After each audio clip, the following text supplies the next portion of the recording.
है, पहचान लेना, तो डायरेक्शन ही तो प्रोवाइड कर रखा है। फनी के लिए बोल रहा हूँ, एग्जैक्ट वाली बात नहीं है। तो सिंपल सी बात है सर, ए कैप होता है vector A upon its magnitude. तो जीरो वेक्टर हो गया, zero vector, null vector, unit vector. और इसके बाद चलते हैं हम, टाइम लेके प्लीज नोट जरूर कर लेना, इसके बाद चलते हैं हम सर इक्वल वेक्टर पर, या उससे पहले पढ़ लेते हैं सर हम coinitial vector. Coinitial vectors, coinitial vector क्या होते हैं?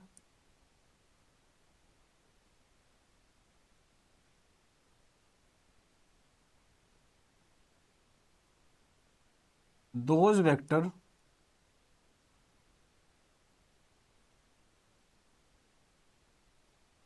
whose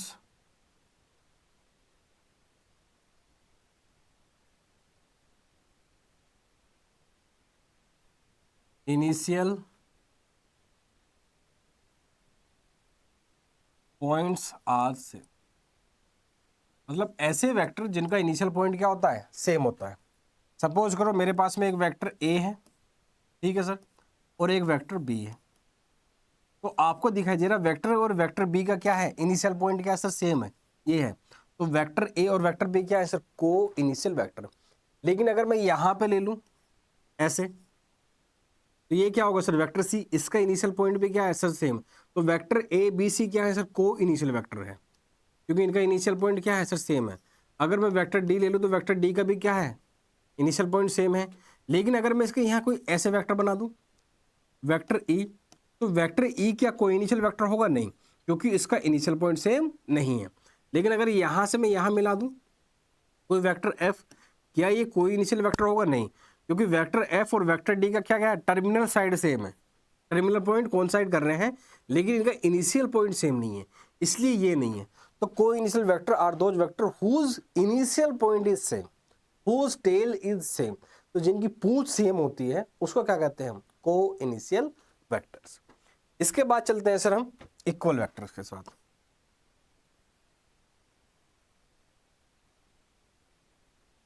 इक्वल वेक्टर क्या होता है sir, equal vectors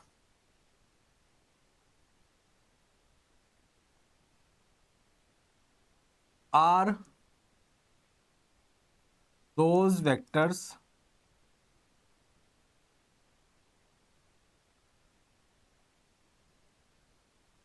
whose magnitude and direction are से, मतलब ऐसे वेक्टर जिनका मैग्नीट्यूड भी सेम हो, जिनकी डायरेक्शन भी सेम हो, एंड रिप्रेजेंटिंग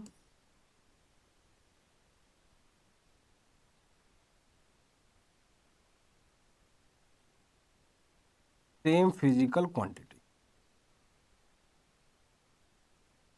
मतलब इनका वेक्टर मैग्नीट्यूड भी सेम होगा, इनकी डायरेक्शन भी सेम होगी, और ये सेम फिजिकल क्वांटिटी को रिप्रेजेंट कर रहे हो। सपोज करो मेरे पास में कोई वेक्टर ए है, ये इस डायरेक्शन में है, एक वेक्टर बी है, ये भी सेम डायरेक्शन में है, ठीक है भाई। ये जो है इसका मैग्नीट्यूड 5 न्यूटन है, इसका मैग्नीट्यूड 5 न्यूटन है। इसका मतलब सर ये भी फोर्स को रिप्रेजेंट कर रहा है, और ये भी किसको रिप्रेजेंट कर रहा है सर, फोर्स को रिप्रेजेंट कर रहा है। मेरे पास में वेक्टर ए है, वेक्टर बी है, वेक्टर ए का भी मैग्नीट्यूड 5 न्यूटन है, वेक्टर बी का भी मैग्नीट्यूड 5 न्यूटन है, वेक्टर ए की डायरेक्शन भी ये है, वेक्टर बी की डायरेक्शन भी ये है, ये भी सर हमारा फोर्स को रिप्रेजेंट कर रहा है, ये भी हमारा फोर्स को रिप्रेजेंट कर रहा है। और क्योंकि दोनों वेक्टर का मैग्नीट्यूड सेम है, दोनों की डायरेक्शन सेम है, दोनों सेम फिजिकल क्वांटिटी को रिप्रेजेंट कर रहे हैं, तो ऐसे वेक्टर को हम क्या कहते हैं सर, इक्वल वेक्टर। तो इक्वल वेक्टर होने के लिए केवल मैग्नीट्यूड इक्वल होना काफी नहीं है, उन दोनों की डायरेक्शन भी क्या होनी चाहिए सर, सेम होनी चाहिए। इतनी बात समझ में आती है क्या, ठीक है। अब आगे पढ़ते हैं सर, इसको साफ कर दो प्लीज, टाइम लेकर नोट जरूर कर लेना इसको, वीडियो पॉज करके। इसके बाद चलते हैं जो बहुत ही इंपॉर्टेंट है, कोलिनियर वेक्टर। भर भर के क्वेश्चन आएंगे और भर भर के इसका यूज होने वाला है। Collinear vector, sir collinear vector हम किनको कहते हैं, कोलिनियर वेक्टर को हम भैया पैरेलल वेक्टर भी कहते हैं। क्या कहते हैं सर, लिख ही देता हूं वरना फिर रोने लगोगे सर, ये क्या सिंबल बना दिया तुमने। इसको भैया हम पैरेलल वेक्टर्स भी कहते हैं।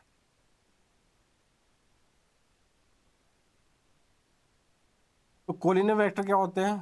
Two vectors who are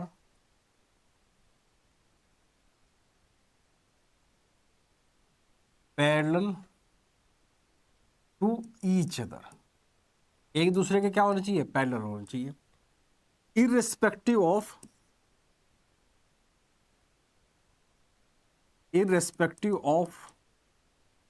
direction.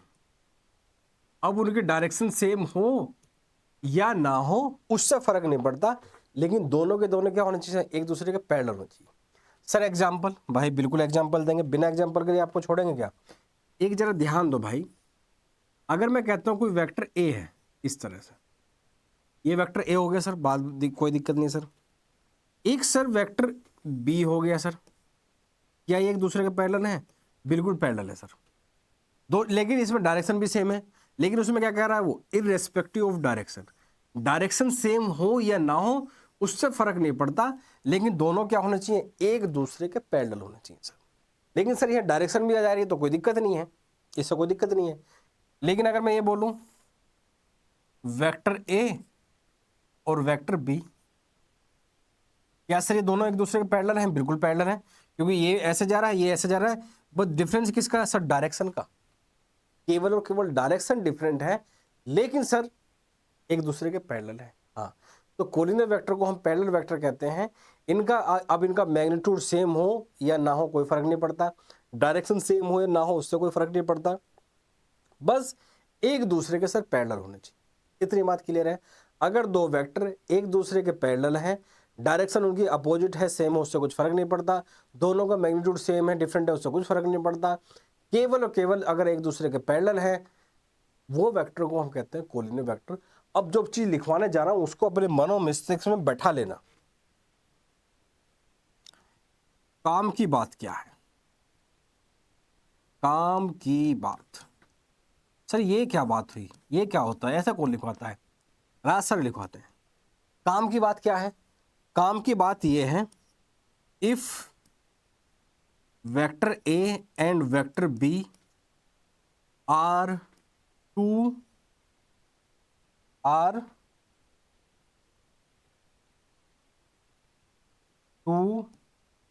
Non zero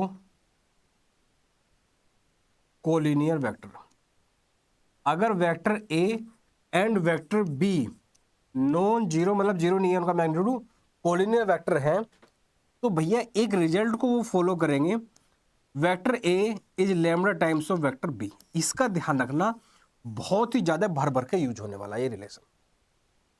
sir कुछ एग्जांपल दो, बात कुछ जम नहीं रही। तो सपोज कर एक वेक्टर ए है 4i cap plus 8j cap,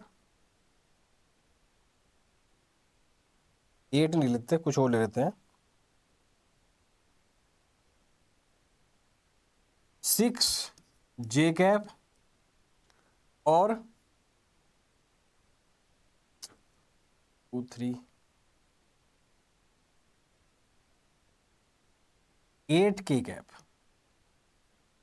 ठीक है भैया, एक मैंने वेक्टर बी ले लिया 2i कैप 3j कैप और 4k कैप। आप जरा ध्यान से देखो, अगर 2 का मल्टीपल, अगर मैं ये कहूं कि vector A is twice of vector B, क्या ये कहना गलत होगा? भाई 2 2 जा 4, 3 2 जा 6, 4 2 जा 8, तो vector A is twice of vector B. अगर दो वेक्टर एक दूसरे के कोलिनियर हैं तो vector A is equal to आएगा lambda times of vector B. Relation आपके सामने लिखा हुआ है, सिंपल सी बात है। अगर दो वेक्टर एक दूसरे के कोलिनियर हैं, इसका मतलब उनमें कुछ ना कुछ प्रोपोर्शन आएगा। इतनी बात समझे? एक वेक्टर दूसरे के कुछ ना कुछ टाइम्स आएगा, सेम प्रोपोर्शन में आएंगे। इतनी बात क्लियर है? इस रिजल्ट को बहुत ही ध्यान रखना, ये बात नंबर 1 है। काम की बात में ये बात नंबर 1 है। और बात नंबर 2 क्या है सर? बात नंबर 2 के लिए हम नेक्स्ट पेज पे चलते हैं। बात नंबर 2 क्या है सर? जरा ध्यान दो, डायरेक्ट तो मैं फॉर्मूला भी लिखवा सकता था, लेकिन इस पे भर भर के क्वेश्चन आते हैं, ध्यान रखना। सपोज करो A and B collinear vector हैं, तो सपोज करो वेक्टर ए है A1 आई कैप, B1 जे कैप और C1 के कैप। ठीक है भैया। वेक्टर बी है A2 आई कैप, B2 जे कैप और C2 के कैप। सर हमें पता है if vector A and vector B are collinear, तो सर अभी आपने एक रिजल्ट लिखवाया कि वेक्टर ए क्या होगा sir, lambda times of vector B, कुछ ना कुछ रिलेशन होगा उनमें। तो सर वेक्टर ए क्या है सर मेरा, A1 आई कैप, B1 जे कैप और C1 के cap. Sir lambda times vector B1 आई कैप, सॉरी A2 आई कैप,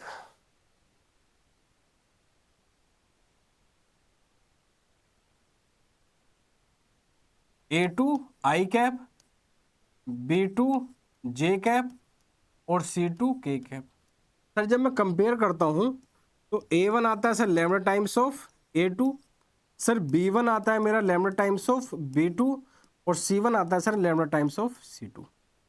सर यहां से A1 upon A2 sir lambda है, सर यहां से B1 अपॉन B2 लैम्डा है और सर यहां से C1 अपॉन C2 लैम्डा है। Sir A1 upon A2, B1 upon B2 और C1 अपॉन C2 क्या है सर, एक सेम प्रोपोर्शन मारा है। मतलब अगर उन तीनों को तुम रेशो लोगे ना तो ये सेम ही नंबर आएगा। इसका मतलब सर यहां से एक फॉर्मूला ड्राइव होता है और जो फॉर्मूला मैं आपके सामने लिख रहा हूं, if vector A and vector B are collinear हैं तो भैया उनके जो आई जे के का कोफिशिएंट है ना, A1 upon B1, A2 upon B2, C2 upon sorry C1 upon C2, C1 upon C2 sir ये इक्वल आएगा। ये फॉर्मूला है। हालांकि मैं ये फॉर्मूला डायरेक्ट लिख सकता था लेकिन फिर आपको कंफ्यूजन होती, आपको रटना पड़ता है, कंसेप्ट बिल्डअप नहीं होता आपका। और दोस्तों कंसेप्चुअल क्लैरिटी बहुत जरूरी है, इसीलिए बहुत बच्चे फेल कर जाते हैं। ठीक है भाई, इसको ध्यान रखना। ये थी मेरी बात नंबर 2।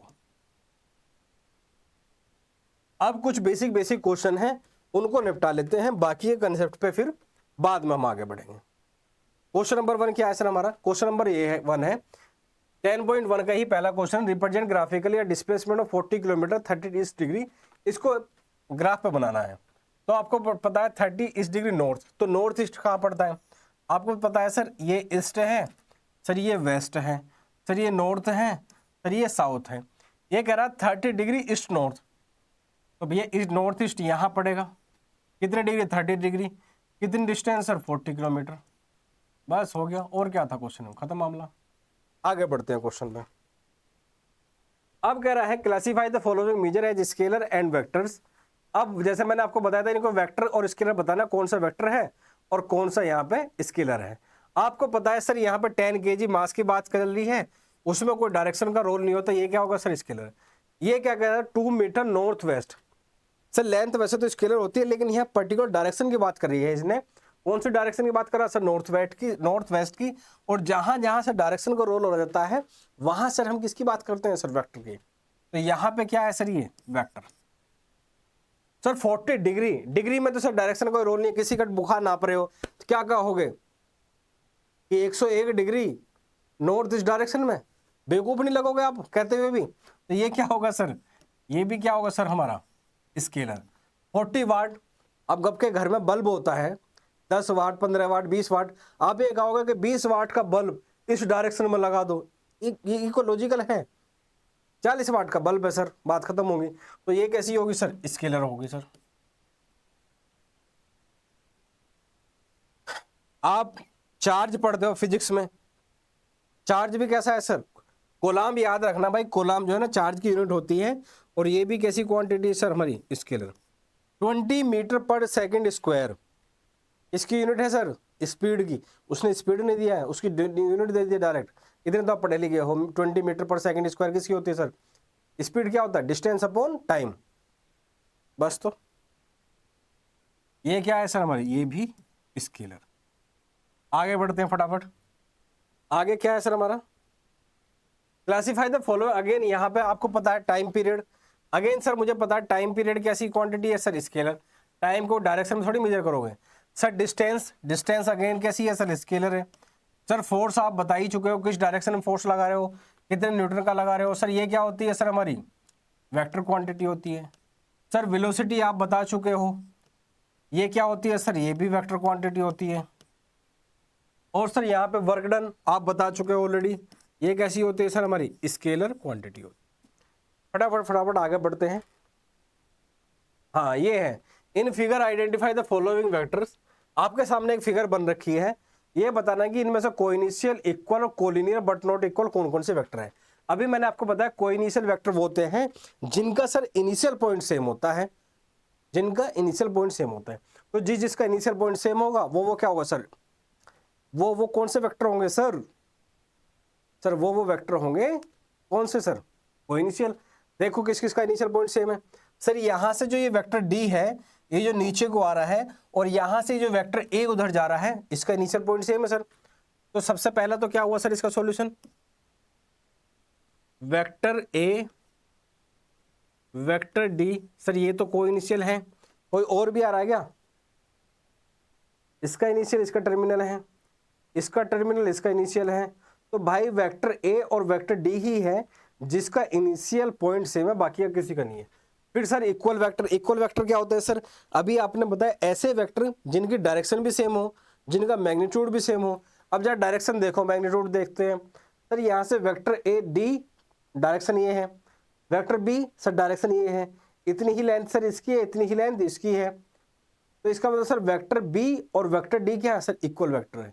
ध्यान रखना जब हम इक्वल वेक्टर की बात करते हैं उसका लेंथ भी सेम, उसका मैग्नीट्यूड भी सेम होना चाहिए, उसकी डायरेक्शन भी सेम होनी चाहिए।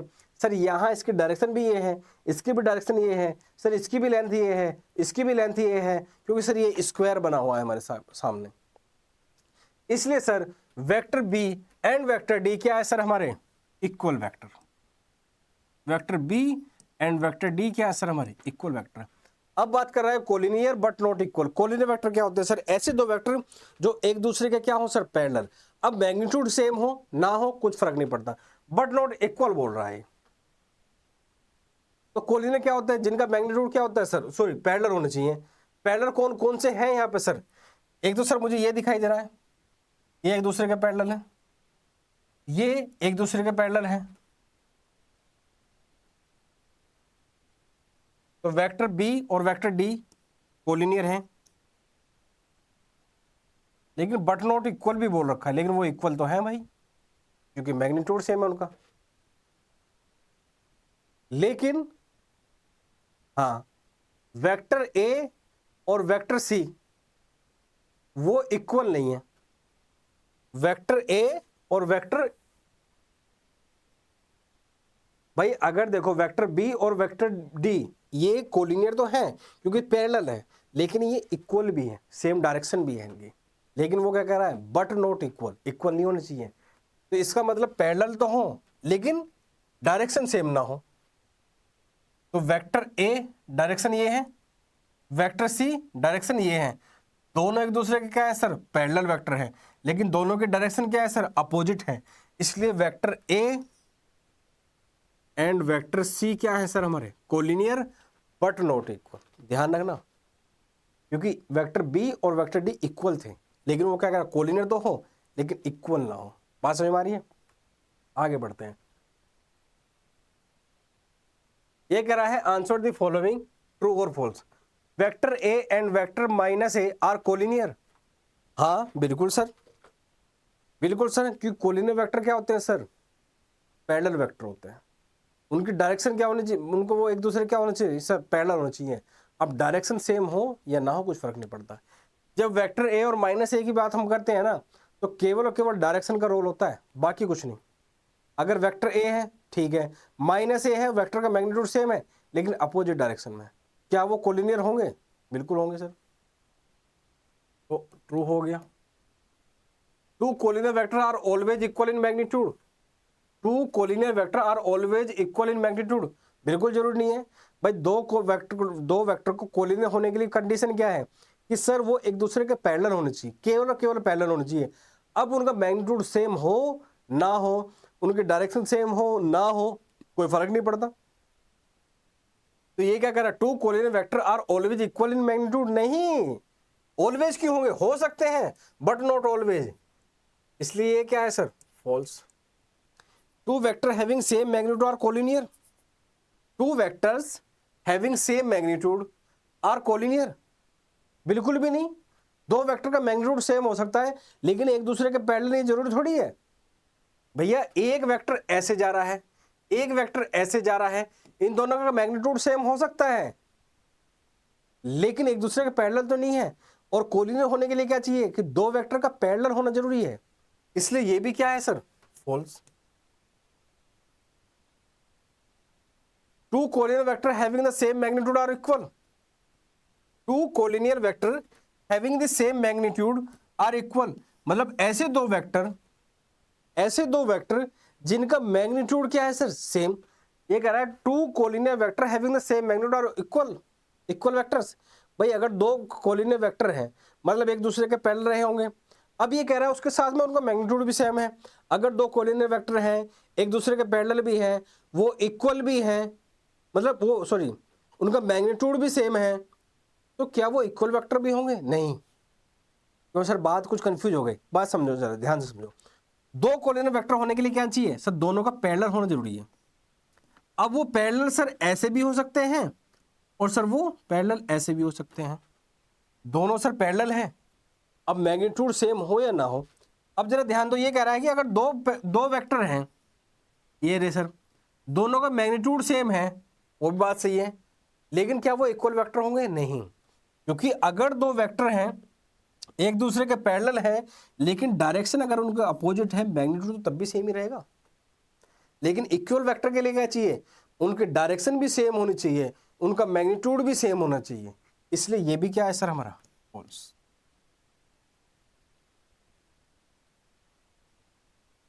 और इसी के साथ बहुत जल्दी मिलते हैं नेक्स्ट पार्ट में, मतलब इसी वीडियो में। तब तक आप थोड़ा सा रेस्ट कर लो, मैं भी थोड़ा चाय वाय पानी पी के आता हूँ, फटाफट मिलते हैं बहुत ही जल्दी।